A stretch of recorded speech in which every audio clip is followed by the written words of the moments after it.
santé au cœur de l'information.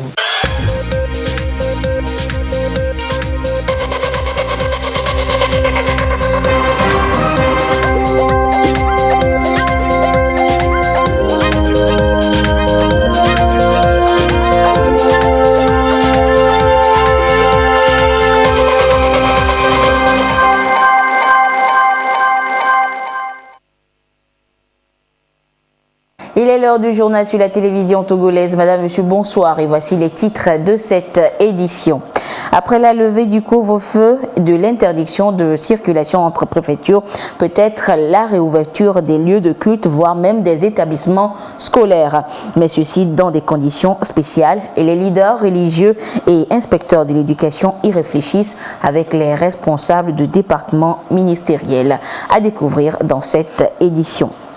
Et puis le port de cache-nez est obligatoire depuis le 9 juin dernier.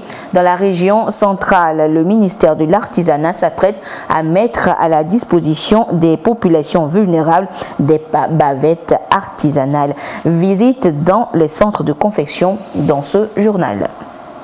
Voilà donc pour les titres. Les lieux de culte pourront réouvrir bientôt, mais dans quelles conditions? Le ministre en charge de l'administration territoriale a échangé cet après-midi sur le sujet avec les leaders religieux. Le compte-rendu de la rencontre avec Ekwe Salah. C'est une réunion qui balise la voie à la réouverture prochaine des lieux de culte et des mosquées. Fermés depuis plus de 2 mois pour cause de la pandémie au nouveau coronavirus et surtout limiter sa propagation. Avant toute chose, le gouvernement consulte les acteurs concernés pour prendre de bonnes résolutions. Il serait nécessaire qu'on ouvre les lieux de prière, les lieux de culte, dans la mesure où le peuple de Dieu sera sensibilisé, le peuple de Dieu sera formé, parce que tout le monde attend l'ouverture. Quelles sont les mesures? Ce sont les mesures que les commissions scientifiques ont déjà proposées. Il y a ce que nous appelons la procession de la communion.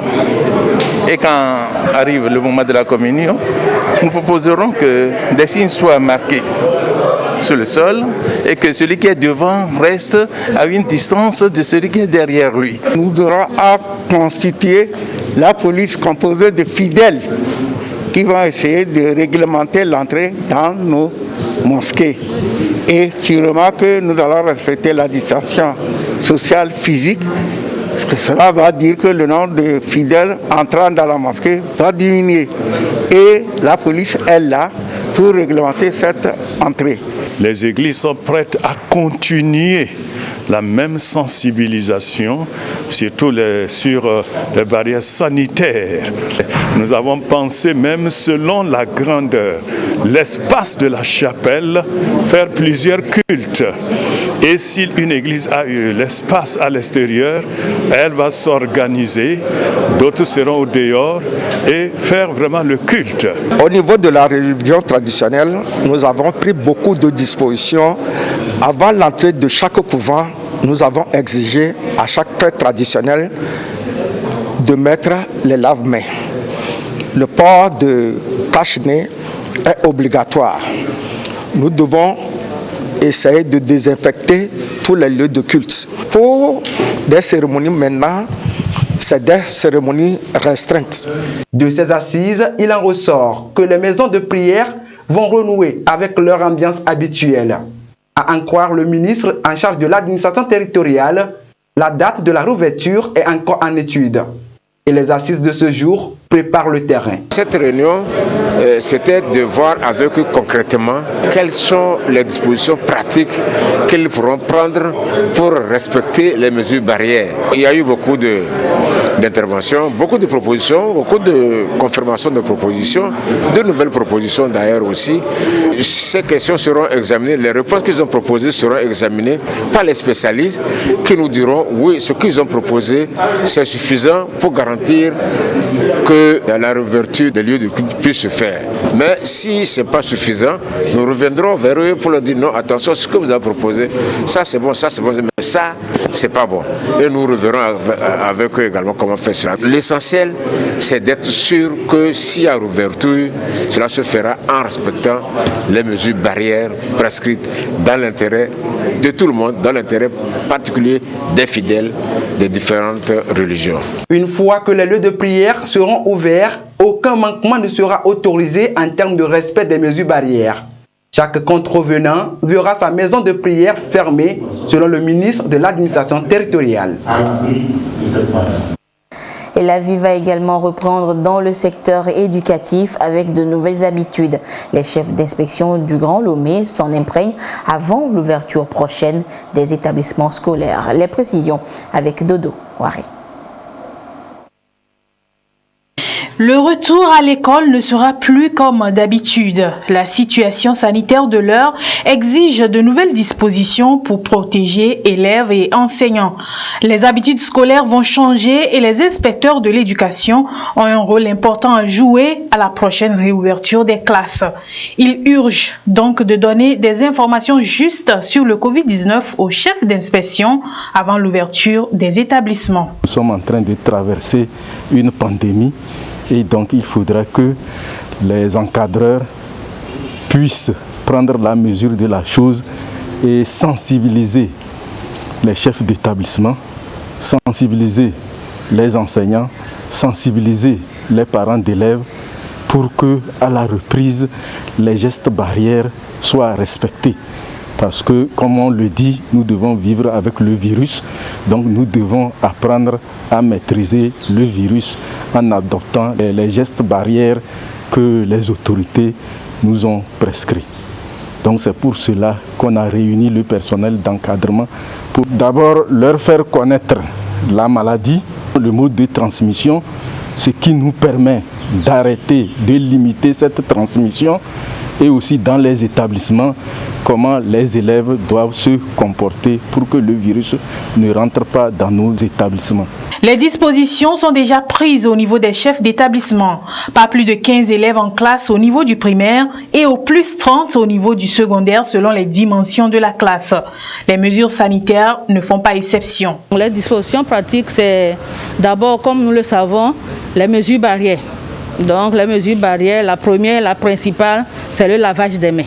Et les autorités de l'éducation doivent disposer des dispositifs de lavage des mains dans les établissements scolaires et éviter, sensibiliser les élèves à se laver les mains à chaque moment qu'ils touchent un objet, qu'ils touchent quelque chose. Ils doivent également disposer des gels hydroalcooliques pour la friction des mains. Sensibiliser les élèves pour tousser ou bien éternuer dans le coude du bras et éviter les accolades, les embrassades, les jeux d'ensemble au niveau de la cour des établissements scolaires. Nous aurons à veiller aussi à ce que les élèves portent ces masques et c'est le bon port du masque, le porter au niveau du nez, couvrir le nez et la bouche qui est le plus important. Ce ne seront pas tous les élèves qui vont commencer les classes au même moment. Les dispositions sont en train d'être prises qu'au niveau des cours de classe, les élèves respectent cette distance d'au moins 1 mètre. En attendant la réouverture des classes, les élèves sont invités à réviser les cours déjà reçus et d'être prêts à s'adapter à un rythme de travail inhabituel dans les semaines à venir.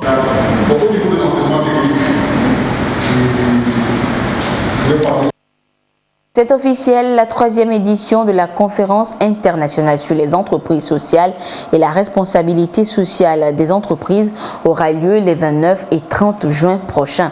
L'annonce a été faite ce matin au cours d'une conférence de presse et près de 800 participants sont attendus à cette conférence dont la première partie se fera en ligne. Les précisions avec Marie-Ange Bida.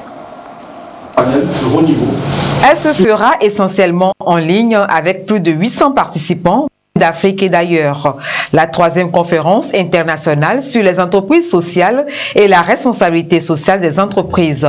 Elle sera animée par des experts et les acteurs de l'économie sociale et inclusive. Ils auront à plancher sur le thème entrepreneuriat social et RSE, des solutions concrètes entre défis et innovation. Les experts vont partager avec eux les modèles donc à l'international qui ont réussi donc pour pouvoir les aider à eux, à leur niveau en Afrique, ici, de pouvoir avoir plus d'impact parce que le Covid-19, C'est un challenge nouveau que rencontrent les entreprises sociales et qui interpelle vraiment les entreprises sociales à proposer des actions. Donc c'est d'abord cet aspect-là que nous voulons relever. Donc ensuite c'est de renouveler davantage des partenariats. Donc les partenariats avec les institutions que nous avons invitées pour pouvoir accompagner, avoir un plan d'action bien structuré, bien échelonné pour offrir davantage d'opportunités aux entreprises sociales à la fin de la conférence. Donc, la conférence internationale sur les entreprises sociales et la RSE est un événement annuel. Il est organisé par le ministère du Développement à la base, de l'artisanat et de la jeunesse avec la collaboration de l'ambassade des États-Unis d'Amérique et le groupe Ecobank et TI à travers la Coalition nationale pour l'emploi des jeunes. Les 2 premières conférences internationales ont permis de mettre sur pied un programme d'accompagnement des primo-entrepreneurs. À quelques jours de la 3e conférence, l'une des bénéficiaires de ce programme de mentorship nous parle de son expérience et c'est dans ce dossier portrait de Marie-Ange Bida. Rachida Tou évolue dans la sphère événementielle et décoration. Jeune entrepreneur, elle s'est lancée immédiatement dans la conception de son projet d'affaires. Un projet en point de passion et de fougue, comme il peut y avoir derrière tout jeune projet. Le programme de mentorship des entrepreneurs sociaux du Togo a été pour elle la solution inespérée pour faire la part des choses. Quand j'avais commencé, j'avais un projet dénommé Didjo sur lequel je travaillais en fait. Avec le programme Mentorship, j'ai compris que ce projet, je ne pouvais pas le développer maintenant parce qu'il me manquait beaucoup d'éléments. C'est un projet que je dois déclencher dans 5 ans, après certaines activités que moi-même je dois développer sur le plan local. Donc, vous voyez, c'est carrément une réorientation. J'ai dû mettre maintenant ce projet Didjo pour ma vision d'ici 5 ans. Et maintenant, on a décliné d'autres activités actuelles à faire pour que dans 5 ans, ce projet soit bancable, éligible. Voilà, si il n'y avait pas eu ce programme Mentorship, j'allais peut-être perdre beaucoup d'années sur ce projet, alors qu'à la fin, je vais encore revenir en arrière. Ah, il faut commencer par ça, évoluer par là. Donc le projet n'est pas enterré, c'est juste reporté pour objectif N+5. On nous apprend à planifier, à savoir quelle est l'action que je pose aujourd'hui pour que dans 5 ans, dans 10 ans, je puisse atteindre mes gros objectifs. Le programme de mentorship met en relation une personne d'expérience appelée mentor et une personne qui souhaite progresser, le mentoré. Ce dernier acquiert ainsi toute une pléthore d'informations qui lui permettent d'optimiser le développement de sa toute jeune entreprise. J'avoue que ce programme de mentorat nous a changé beaucoup, surtout dans la gouvernance de nos entreprises, dans la restructuration de nos objectifs d'entreprise, de la pérennisation aussi de notre activité. Sincèrement, parce qu'on nous a, avec plusieurs formations, outillés.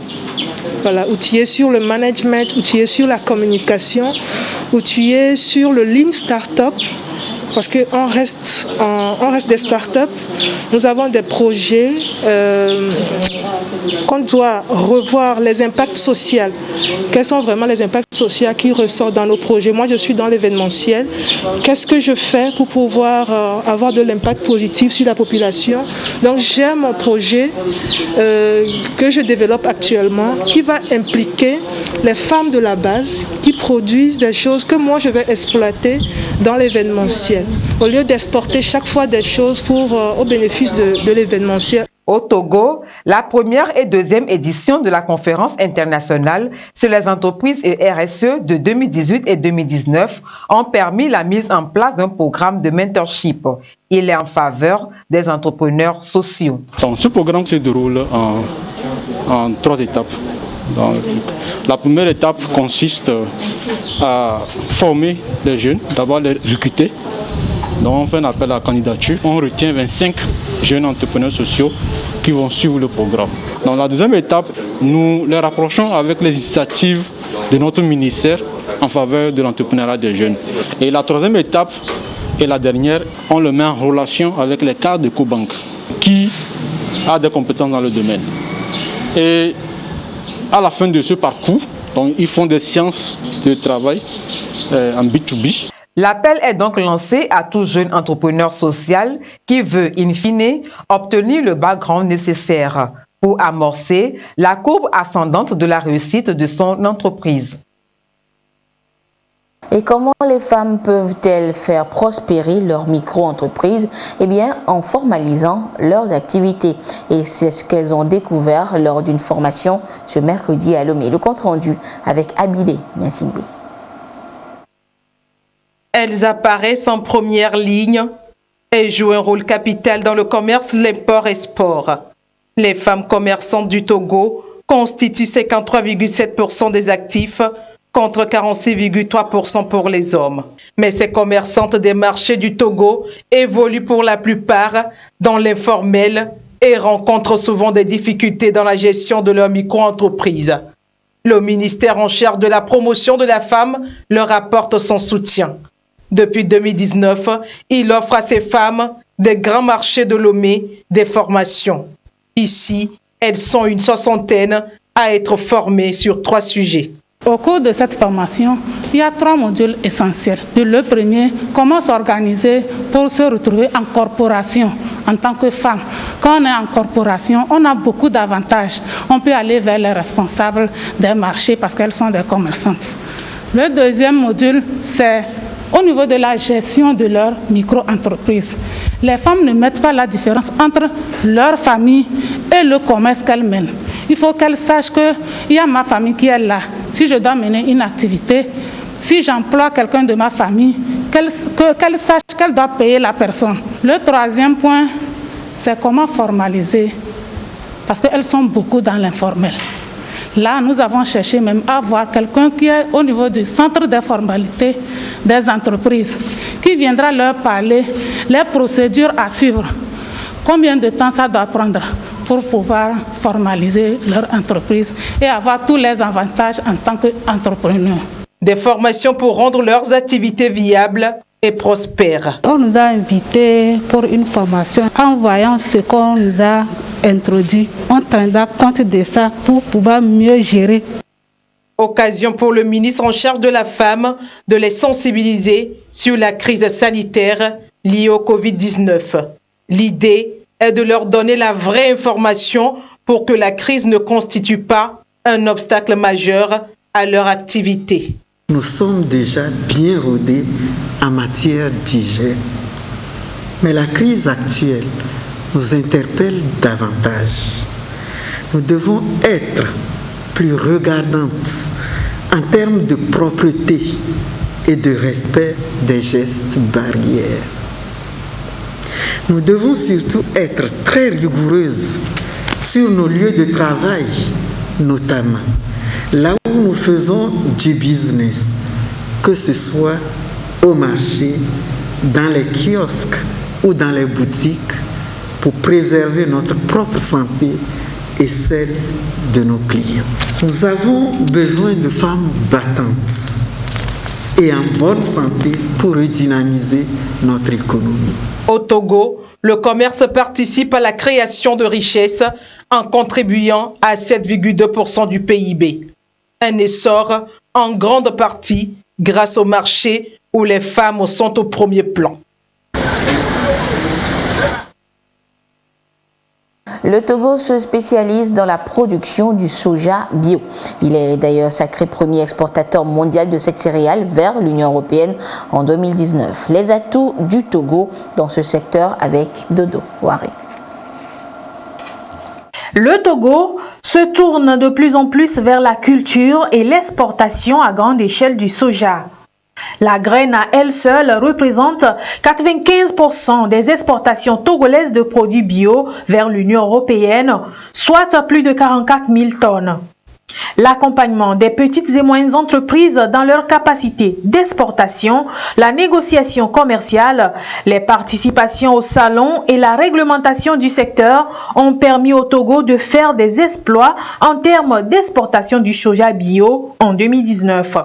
De 19 700 tonnes en 2018, les exportations de soja bio vers l'Union européenne vont plus que doubler en 2019, soit 42 300 tonnes. Une hausse de 115% selon un récent rapport, ce qui place le pays au premier rang d'exportateurs de soja bio vers le vieux continent. Le pays vient devant la Chine avec 28 000 tonnes et l'Inde 21 600 tonnes. Deux pays avec lesquels le Togo forme un trio dans la production et l'exportation du soja. Le secteur emploie quelques 3 000 personnes sur les 36 000 exerçant dans l'agriculture bio. Le Togo est également au deuxième rang des pays exportateurs africains de produits bio vers l'Union européenne. L'institution a même confirmé les bonnes tendances du marché bio togolais dans une récente étude. Le pays est passé de 22 000 tonnes d'exportation de produits agricoles en 2018 à près de 45 000 tonnes en 2019, soit une hausse de 102% enregistrée. Ces performances sont réalisées dans un contexte où les importations bio de l'Union européenne sont restées stables entre 2018 et 2019. Le Togo doit ses prouesses à 3 grandes filières, le soja, le sésame et l'ananas. L'État accompagne la plupart de ces secteurs en mobilisant des fonds. Environ 15,8 milliards de francs CFA ont été mobilisés pour appuyer 10 filières agricoles. Sur cette enveloppe financière, plus de 5 milliards de francs CFA ont été mis à la disposition des acteurs de cette chaîne de valeur. Ces facilités ont profité à plus de 75 000 acteurs, dont plus de 21 000 femmes, ce qui a généré près de 140 000 emplois. Il existe désormais un cadre d'appui à l'entrepreneuriat innovant. Il s'agit du réseau des structures d'accompagnement en entrepreneuriat au Togo, un réseau mis en place par la Coalition nationale pour l'emploi des jeunes. L'objectif est de mettre en synergie ces différentes structures pour plus d'actions en faveur des jeunes entrepreneurs. Nous reviendrons en détail sur l'Assemblée générale constitutive donc, du réseau national d'entrepreneuriat innovant au Togo dans nos prochaines éditions. Des victimes de catastrophes. La région de la Kara en a enregistré ces derniers mois et le gouvernement a décidé de voler à leur secours en leur apportant des vivres et non-vivres afin de les soulager. Le compte rendu avec Nestor Mouzo. Plusieurs ménages ont subi des calamités naturelles dans la région de la Kara au début de cette saison des pluies. Fidèle à son principe d'apporter son assistance aux sinistrés lorsque les catastrophes surviennent, le gouvernement a pris des mesures. Des vivres et non-vivres ont été offerts à ceux qui ont été recensés. Dans la Kosa, 65 ménages ont été touchés par ces calamités pour 328 victimes. Dans toute la région de la Kara, les sinistrés sont au nombre de 1176 pour 316 ménages. Depuis le mois de mars jusqu'à aujourd'hui, la région de la Kara a connu des situations d'inondation, de vents violents et des conflits interethniques. Et vous comprenez que ces sinistres, quand ça se passe, ça crée du tort à beaucoup de ménages. Donc nous sommes là pour apporter l'assistance du chef de l'État à ces ménages-là pour combler une partie des dégâts subis. Les victimes ont été très sensibles à cette action du gouvernement qui vient soulager leur peine. Je voulais remercier le président de la République pour tout ce qu'il a fait pour nous. Nous sommes très heureux. On nous a donné beaucoup de choses, maïs, le riz, les nattes, tôles, les seaux, les marmites, beaucoup de choses. Personne ne souhaite être frappé par les catastrophes, mais tout le monde peut contribuer à limiter leur survenue. Le message qui a été délivré à cette rencontre à l'endroit des bénéficiaires de l'assistance du gouvernement et à celui des communautés est d'éviter l'abattage anarchique des arbres, d'éviter de construire dans les zones à risque et d'entretenir les ouvrages d'assainissement. Dans quelques jours, la région centrale va disposer de 200 000 masques artisanaux de qualité à distribuer aux populations vulnérables de la région. Et c'est un projet du ministère en charge de l'artisanat pour poursuivre les efforts de lutte contre le coronavirus. Désiré Aloé nous en parle. Des artisans couturiers de Tchaoudjo à pied d'œuvre, ils sont plus de 200 repartis dans le respect des gestes barrières dans plusieurs salles à travers la ville de Sokodé. Leur occupation à ce jour, confectionner 200 000 masques de qualité à mettre à la disposition des populations nécessiteuses, dont les élèves de la région centrale. Un tour des ateliers pour constater l'évolution du travail. La chambre régionale des métiers qui coordonne la confection rassure les uns et les autres par rapport à la qualité des masques. C'est des masques doublés. Quand vous prenez le tissu, vous ne vous rendez pas compte que le tissu a été doublé. Parce qu'on double le tissu, on prend toutes les mesures nécessaires. Il y a des dimensions que nous respectons. C'est ça qui nous donne la qualité du travail que nous sommes en train de faire. Nous avons pris toutes les dispositions nécessaires pour qu'à la fin le travail soit un travail fini. Parce que nous nous disons que nous ne devrons pas faire quelque chose d'à peu près. C'est pour ces raisons que nous avons des gens qui font le suivi et ils ne coupent pas, ils ne font rien que le suivi. Ce n'est pas à cause des reprises. On aura déjà dépassé les 105 000 qu'on a annoncé déjà produites. Nous voulons l'élargir sur l'ensemble de la région. Dans les autres préfectures, on a une équipe qui peut aller les former pour que cela-ci puisse en produire en quantité et en qualité comme nous sommes en train de le faire. Je sais que de cette quantité, une partie va couvrir le besoin des élèves du système primaire et secondaire.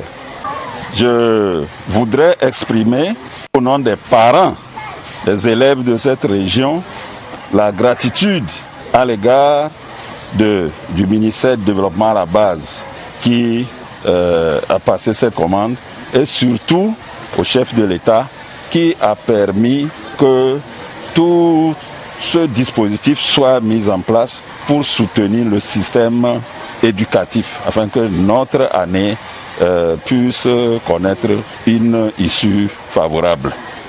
Le représentant du pouvoir central de Tchaoudjo sur le terrain pour apprécier le travail. Le projet reste une initiative du ministère en charge de l'artisanat dans l'objectif d'appuyer davantage les efforts du gouvernement dans la lutte contre le Covid-19. Au-delà de la fabrication de ces masques qui sont prévus à mettre à la disposition des personnes vulnérables, telles que les élèves qui vont bientôt démarrer les cours, il y a également une création d'emplois. Le projet a prévu apporter un appui financier à ces artisans pour leur permettre de prendre en charge leurs dépenses quotidiennes. Donc nous sommes vraiment satisfaits et nous remercions le secteur privé, nous remercions la coopération allemande qui a su faire confiance au ministère du Développement à la base. Nous venons de voir les bavettes, c'est un travail très bien fait et en 10 jours confectionner 105 000 bavettes, je crois que ça mérite des félicitations. Et nous les avons donc félicités, encouragés et nous leur avons demandé vraiment de faire beaucoup plus que cela parce que nous avons besoin d'une quantité considérable de bavettes pour la protection des enfants, la protection des adultes, la protection, disons, de tous les Togolais. C'est le lieu, encore une fois, vraiment, de dire un sincère merci au gouvernement du Togo, avec à sa tête son Excellence, Monsieur le Président de la République. Le projet se déroule simultanément dans les 5 régions du pays. 1 200 000 masques sont attendus au plan national. Le secteur de l'artisanat durement affecté par les conséquences négatives du coronavirus contribue à la lutte contre le virus Covid-19. Communiqué à présent sur la situation de la pandémie au nouveau coronavirus Covid-19 au Togo. À ce jour du jeudi 11 juin 2020, la situation de la pandémie se présente comme suit. Le nombre de cas confirmés est de 524, 2 nouveaux cas depuis hier. Le nombre de personnes guéries est de 271. 6 nouveaux guéris depuis hier. Le nombre de cas actifs est de 240 et le nombre de décès est de 13. Un communiqué signé du ministre en charge de la Santé, le professeur Moustapha Mijiawa. La région des Savanes a désormais son conseil consultatif des enfants, une initiative pour favoriser la participation des tout-petits à la consolidation de la paix et à la réduction des conflits violents dans notre pays. Le compte rendu depuis Dapan de Chaznam Baga.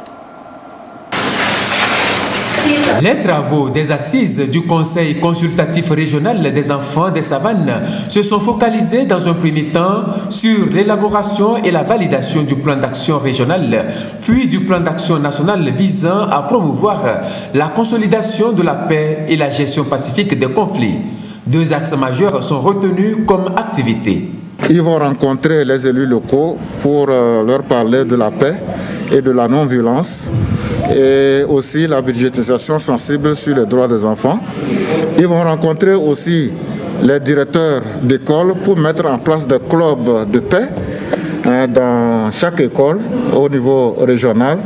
Donc c'est au président maintenant d'organiser une rencontre avec son bureau et faire organiser des activités dans chaque préfecture que ce plan d'action-là puisse être réalisé.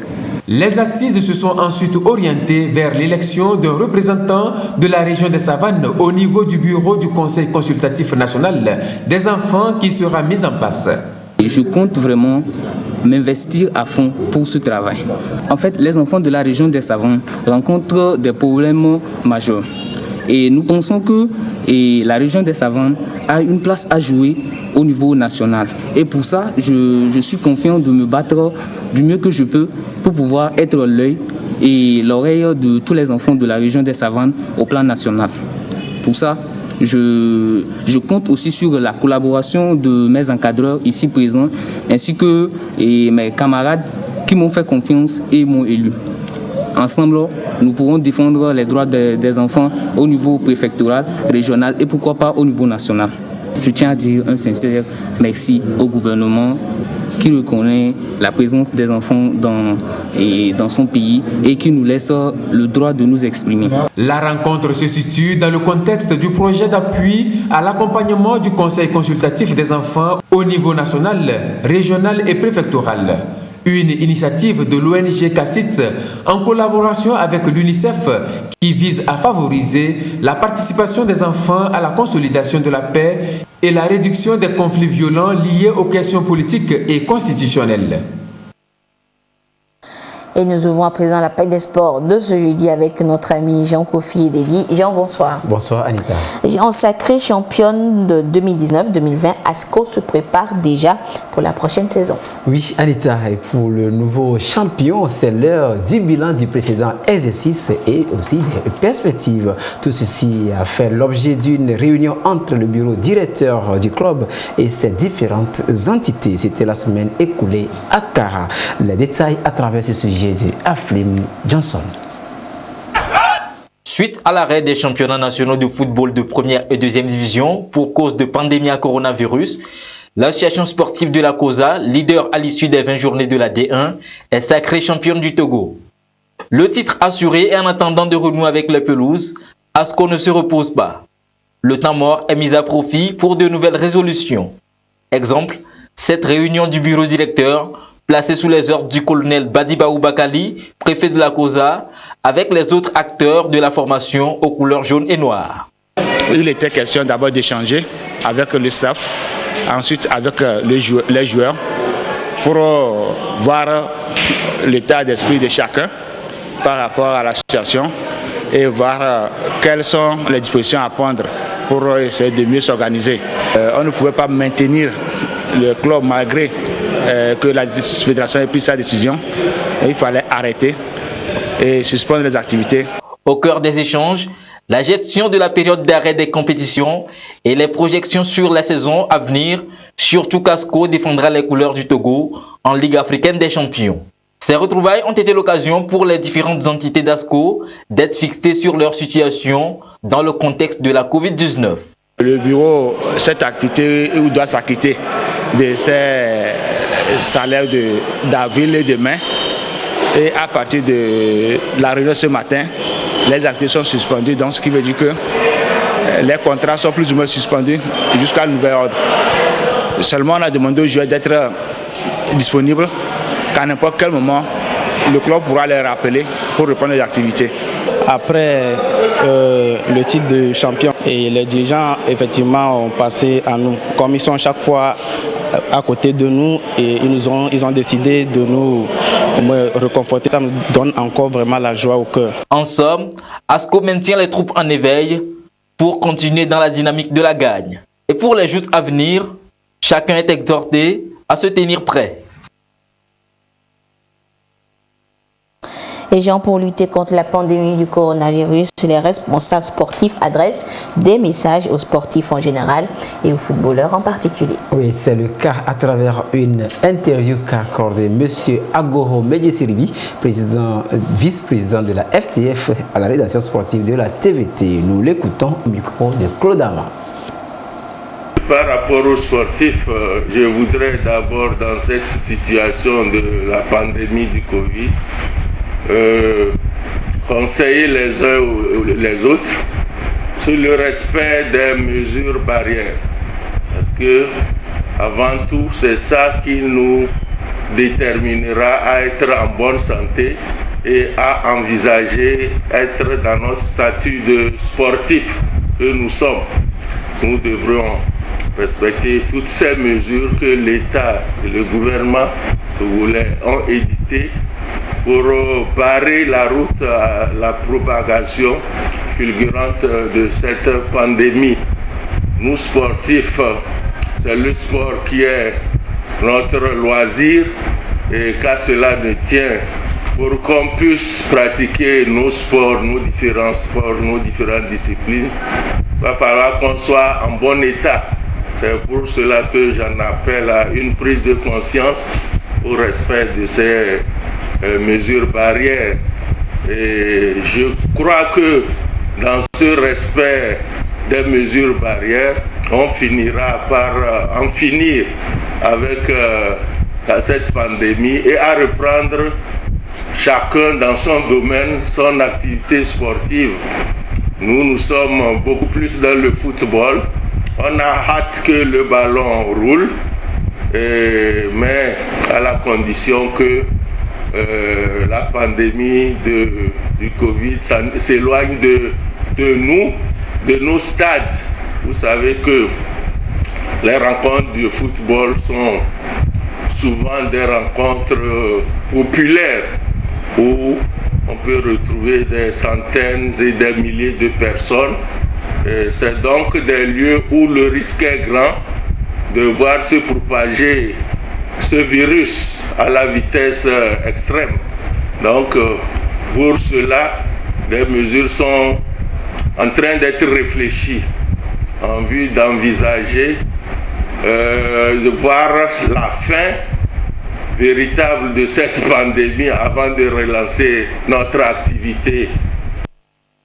Oui, Jean, vivement la reprise donc des activités sportives. Et une dernière information avant oui, la dernière, c'est de convier nos très chers téléspectateurs au prochain rendez-vous des sports sur la première. Eh bien, c'est samedi à partir de 13h45 dans Sport et Détente. Merci Jean, et on se retrouve jeudi pour un autre point sur l'actualité sportive dans notre pays et ailleurs. Et ainsi se referme cette édition. Merci de votre fidélité à la télévision togolaise. Respectons toujours les mesures barrières pour éviter le coronavirus au Togo. Excellente suite de notre programme. Au revoir.